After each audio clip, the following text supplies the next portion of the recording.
So good morning everyone, my name is Irish De Leon from BSN2, your student nurse for today, and today I will be demonstrating administering blood transfusion.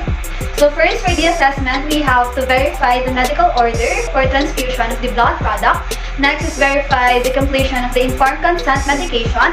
And then next is verify any medical order for pre-transfusion medication. So if ordered, administer the medication for at least 30 minutes before initiating the transfusion. Obtain the patient transfusion history and note any allergy for the past transfusion reaction. So the past complications may require the patient to have a pre and post transfusion medication.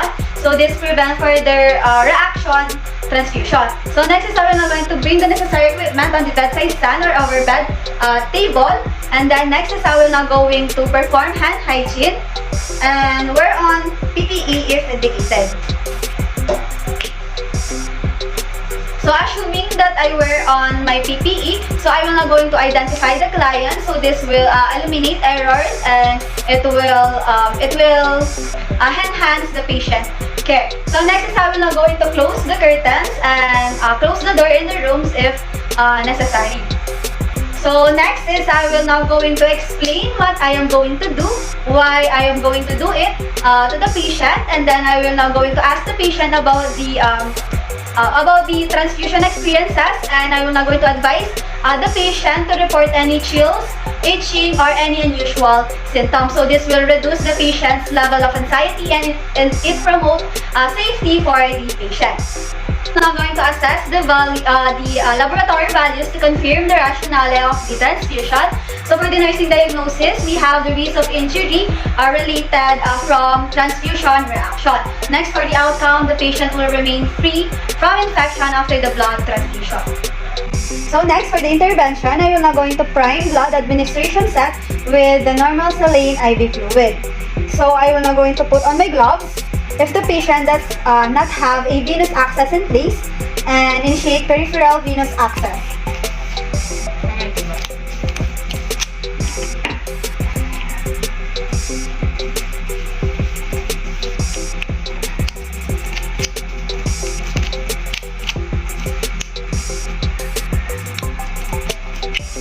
And then after that, I will now go into infuse the normal saline per facility policy.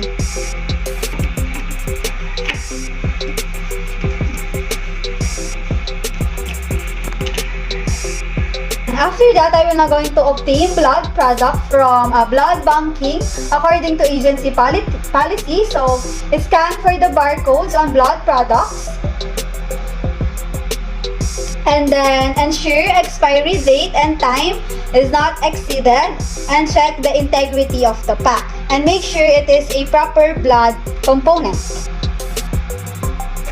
The nurse should compare and validate the following information in the medical record and the patient identification band and the blood product.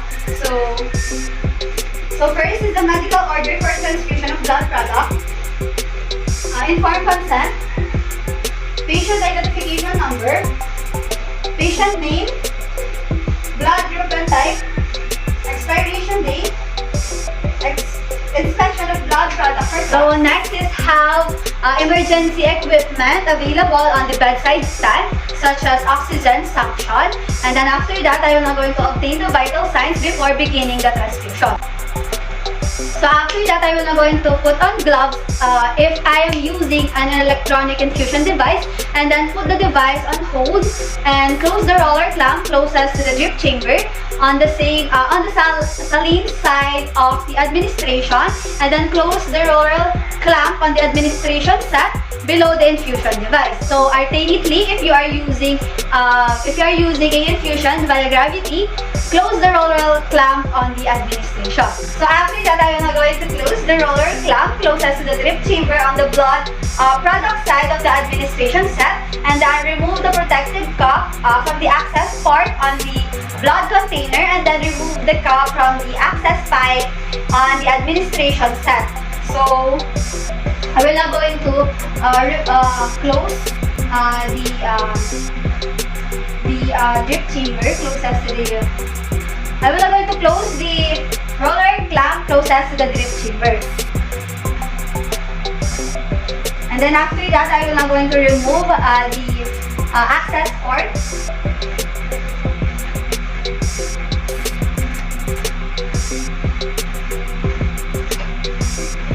Using a pushing and twisting motion, I will now going to insert the spike into the access port of the blood container and taking care not to contaminate the spike. So assuming this is the blood container,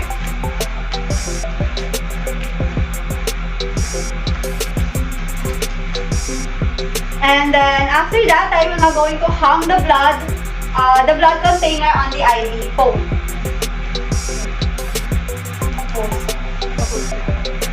So next is I will now going to hang the blood container on the IV pole. So assuming this is the IV pole.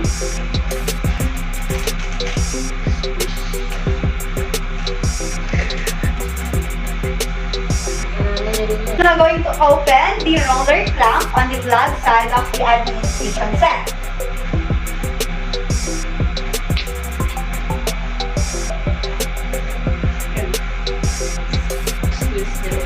So next is how we're now going to squeeze the drip chamber until the line filter is saturated.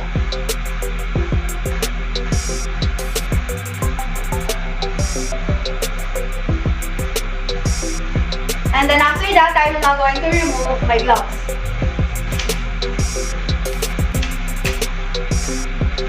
So I will now going to start the administration slowly, no more than 25 to 50 ml for the first 15 minutes. So I will now going to stay with the patient for the first 5 to 15 minutes of transfusion. So I will now going to open the roller clamp on the administration set below the infusion device. So I will now going to set the rate of flow and begin the transfusion.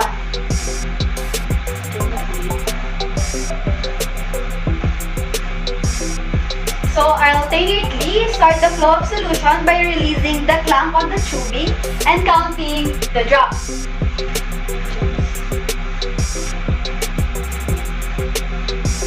So after that, I will now going to adjust until the correct drop rate is achieved. So after that, I will now going to assess the flow of the blood and function of the infusion device and inspect the insertion site for signs of irritation. After the observation period 5 to 15 minutes, increase the infusion rate to the calculated rate to complete the infusion within the prescribed time frame no more than 4 hours.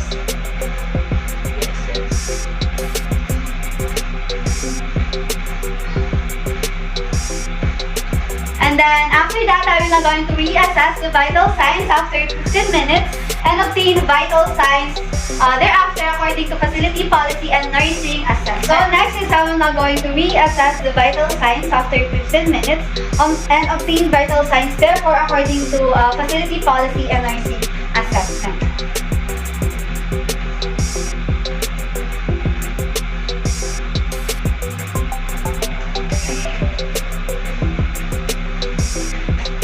After that, I will now going to maintain the prescribed flow rate as ordered or as deemed appropriate based on the patient's overall condition.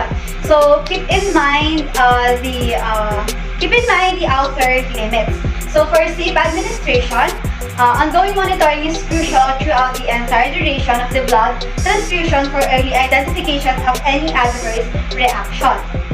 So during the transfusion, assess frequently for transfusion reaction and stop blood transfusion if you suspect any reaction, and quickly replace the tubing with a new administration set primed with a normal saline for IV infusion. So next is I will now going to initiate infusion of normal saline for IV at an open state, usually 40 ml per hour, and obtain vital signs. And after that, notify the physician and blood pack. So when the transfusion is complete, I will now going to close the roller clamp on the blood side of the administration set, and after that, I will now going to open the clamp on the normal saline side of the administration set. And then after that, initiate infusion of the normal saline. So when all the blood has infused into the patient, clamp the administration set and obtain vital signs.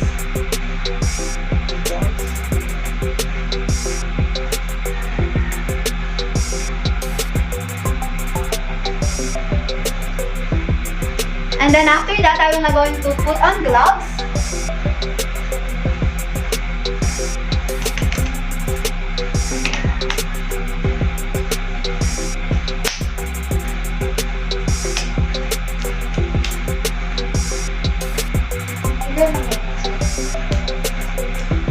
Yeah,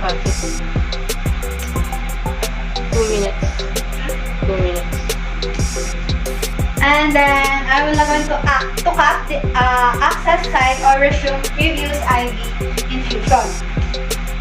So after that, I will now going to remove the equipment.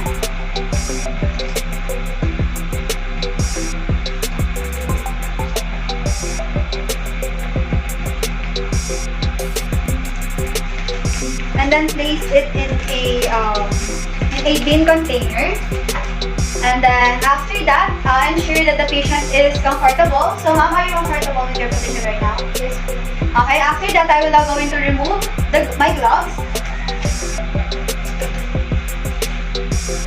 And then next is I will now going to lower the bed if not in the lowest position.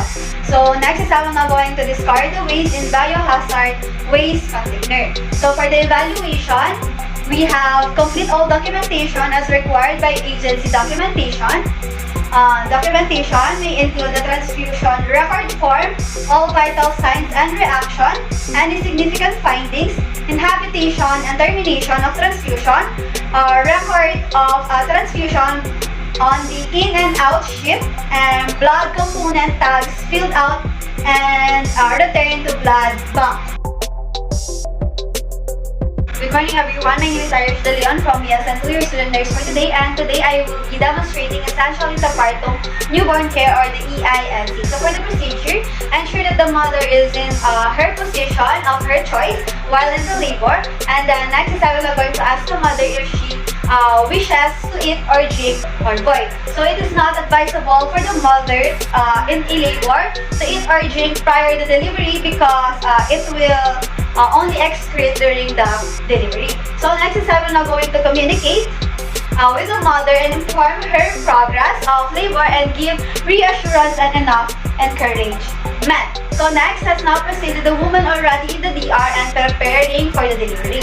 So I will now first check for the temperature in the room. It should be 25 to 28 degrees Celsius. So I will now going to check first for the air drop. So I will now going to hold a piece of tissue. And then if it is falls straight to the ground, then there is no air drop. But if the tissue move in different ways, then we need to check for the windows and doors. So after that, the room is free from air drop. So next is I will now going to ask the woman if she is comfortable with her position. So ma'am, are you comfortable with your position right now? Okay, so next is I will now going to position the client in a upright position. So the upright position is the default position of the delivery. So next is I will now going to ensure for the woman's privacy. So I will now going to close the door or the window to provide for the privacy. So next is after that I will now going to remove all jewelries, then wash hands thoroughly by observing the WHO 1, 2, 3, 4, 5 procedure. So assuming that I already did or do the hand washing, so I will now going to prepare a clear, clean, newborn resuscitation area and check for the equipment if it is clean, functional, and within a safe reach. So next is I will now going to arrange the material supplies in the linear sequence. So we have here two gloves, two pairs of gloves, and then next is the dry linen, And then next is the two dry linen, and then the bonnet. And then next is the plastic clamp, Kelly clamp, Mayo scissors, and the 2 kidney basins. So assuming this is the 2 kidney basins. So next, in a separate sequence, for after the first breast feed, let's now prepare for the eye ointment. Assuming this is the eye ointment, vitamin K, hepatitis B, and the BCG. And we also need a cotton balls. And then after that, I will now going to clean the perineum with antiseptic solution. So assuming this is antiseptic solution.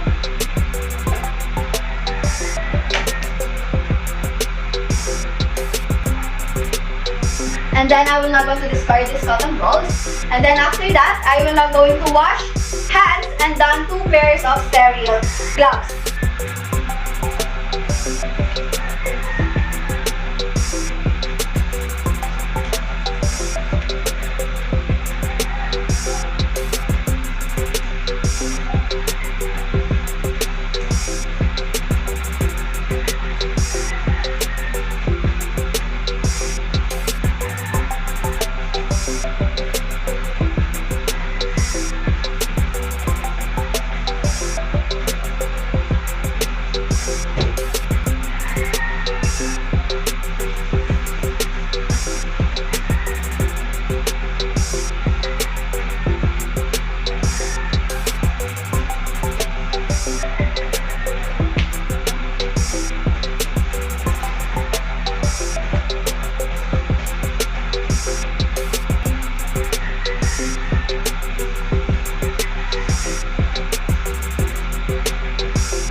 And then after that, I will now going to drape a clean dry linen over the mother's abdomen.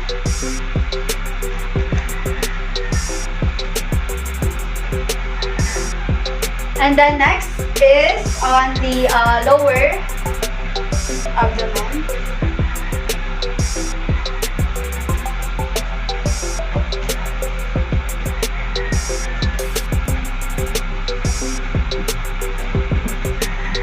So after that, I will now going to encourage the mother to push as desired.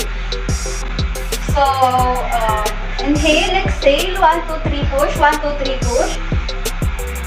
Inhale, exhale, 1, 2, 3, push, 1, 2, 3, push. And then I will now going to slide my hands on the neck of the baby.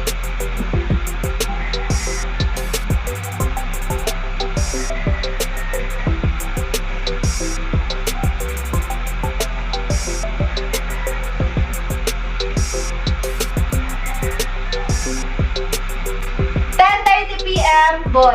And then after that, I will now going to inform the mother for the outcome. So, mommy, you have a healthy baby boy. And then after that, I will now going to thoroughly dry the baby for at least 30 seconds.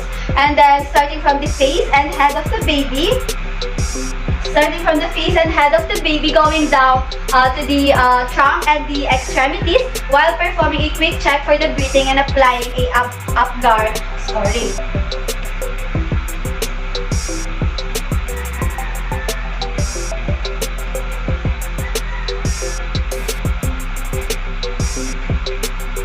And then next, after that, I will now going to remove the wet cloth, and then I will now going to place the baby in a skin-to-skin contact on the mother's abdomen or on the chest in a prone position.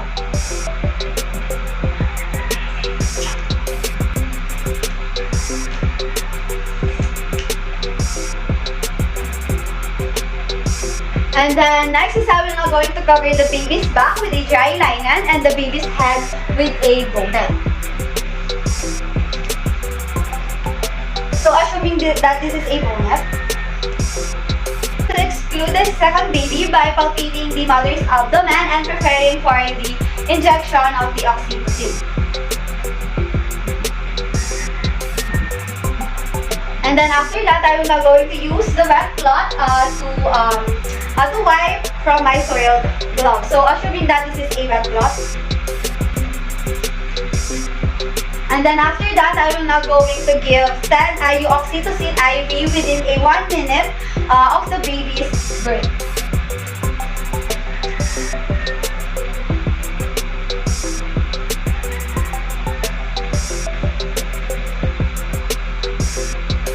And then after that, I will now going to dispose the wet cloth properly. So assuming that this is a bin container.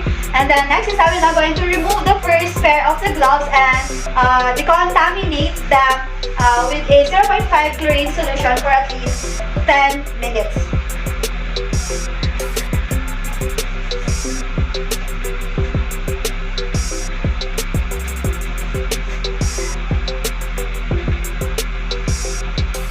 And then after that, I will now going to palpate the umbilical cord for 1 to 3 minutes.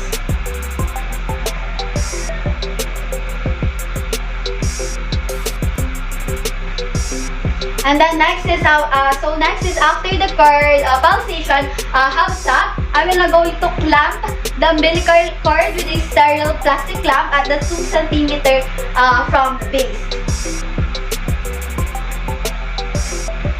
And then next is how we're now going to cut the cord using the Mayo scissors. And then Mayo scissors near the plastic clamp. And then after that, I will now going to perform controlled cord tractions or the CCT by placing the Kelly clamp near on the pregnant woman's perineum to make the CCT easier. And then I will now going to hold the cord near to the perineum using the Kelly clamp. So after that, I will now going to place my palm on the mother's lower abdomen, and then lower abdomen on the above of the woman's pubic symphysis to assess for the uterine contraction. So next is when there is a contraction, apply external pressure on the uterus in an upward direction with the hand just above the pubic symphysis. At the same time, with your other hand, pull with firm, steady tension on the cord in a downward direction. So next is, I will now going to deliver the placenta.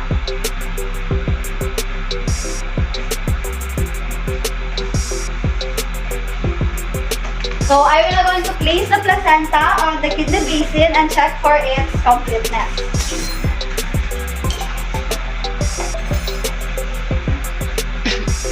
And then after that, once the placenta has been delivered, I will now going to hold and gently turn it with both hands until the membranes are twisted.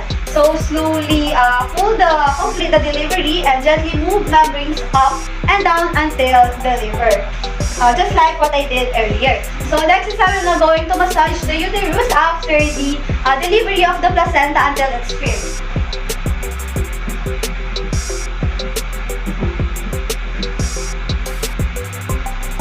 And then next, I will now going to examine the placenta for its completeness and abnormalities, just like what I did earlier. So next is I will now going to clean the mother by flushing the perineum and apply perineal pad, napkin, or cloth.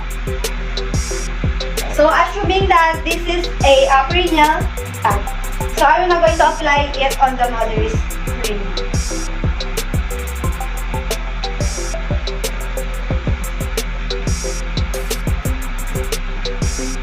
So after that, I will now going to check the baby's colors and breathing.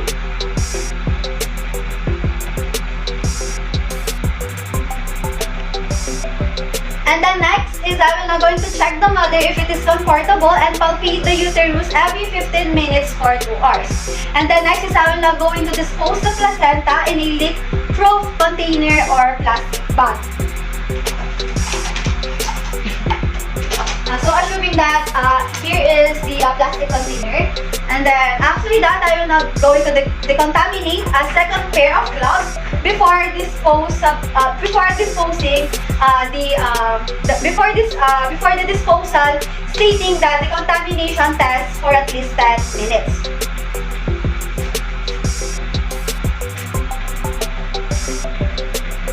And then after that, I will now going to advise the mother to maintain skin-to-skin contact with the baby, and then the baby should be in a prone position or in a chest in between the breast with the head turned on the other side. So after that, I will now going to advise the mother to observe the feeding cues and sign example of feeding cues. And then after that, I will now going to instruct her and support on positioning and attachment. And then next is I will now going to wait for the full breastfeed to be completed. So after that, after to complete the breastfeeding, do a prophylaxis administered eye ointment. So assuming that this is the eye ointment,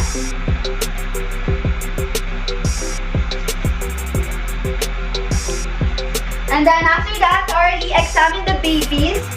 So I am now going to get the weight anthrophoractic measurement. That I will now going to check the patency of the anus through rectal temperature and record. So assuming that this is the rectal temperature,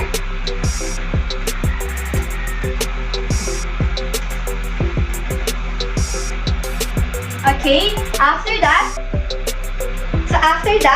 I will now going to inject the vitamin K, 1 milligram IM at left vastus lateralis.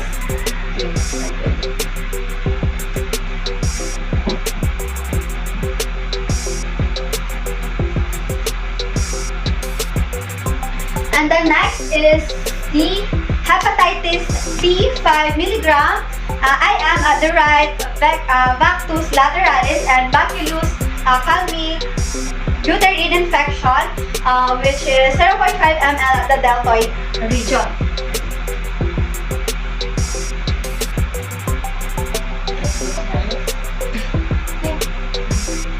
And then next is I will now going to advise optional delayed batting of the baby. Then cord care, put nothing on the stump and keep it loosely covered with a clean and dry clothes. And then dress the baby by folding diaper below the stump.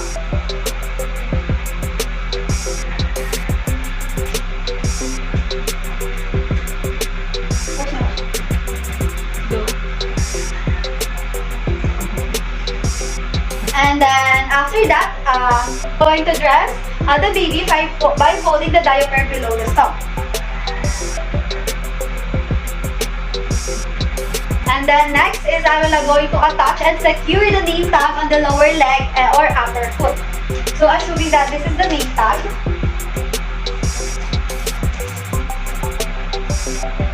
And then after that, I will now going to swaddle the baby with a towel.